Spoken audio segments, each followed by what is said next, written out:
Hello friends, இன்றைக்கி easy and சிம்பிளான வேர்க்கடலை சட்னி பார்க்கலாம். ஒரு கடாயில் 2 டேபிள் ஸ்பூன் எண்ணெய் ஊற்றிட்டு ஒரு பெரிய சைஸ் வெங்காயம் கட் பண்ணி போட்டுக்கோங்க. அதுக்கப்புறம் ஒரு பெரிய சைஸ் தக்காளி அதுவும் கட் பண்ணி போட்டுட்டு கொஞ்சம் வதங்கின பிறகு காரத்துக்கு ஏற்ப மிளகாய் போட்டுக்கோங்க. நான் 4 காஞ்ச மிளகாய் போட்டிருக்கேன். அதுக்கப்புறமா தேவையான அளவுக்கு வேர்க்கடலையை நல்லா வறுத்துட்டு தோல் எடுத்து ஒரு 150 கிராம் மட்டும் நான் சேர்த்துருக்கேன். மீதியை ஏர்டைட் கண்டெய்னரில் போட்டு ஸ்டோர் பண்ணி வச்சுட்டேன்.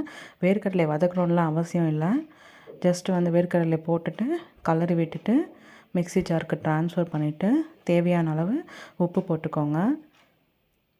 நல்லா ஃபைன் பேஸ்ட்டாக அரைச்சிட்டு ஒரு கிணத்துல ட்ரான்ஸ்ஃபர் பண்ணியாச்சு. தாளிப்புக்கு 2 ஸ்பூன் எண்ணெய், கடுகு, உளுந்து, சீரகம், ஒரு பிஞ்ச் பெருங்காயம் போட்டு நல்லா செவந்து வந்த உடனே கருவேப்பிலை போட்டு தாளித்ததை சட்னியில் கொட்டி கன்சிஸ்டன்சிக்கு ஏற்ப தண்ணி ஊற்றி ரெடி பண்ணியாச்சு. ஃப்ரெண்ட்ஸ், வேர்க்கடலை சட்னி தயார். நான் இன்றைக்கி இட்லிக்கு வச்சு சாப்பிட்ருக்கேன். இட்லி, தோசை, சப்பாத்தி எல்லாத்துக்குமே ஒரு சூப்பரான காம்பினேஷனாக இருக்கும். ட்ரை பண்ணி பாருங்கள். நெக்ஸ்ட் வீடியோவில் பார்க்கலாம். பாய்.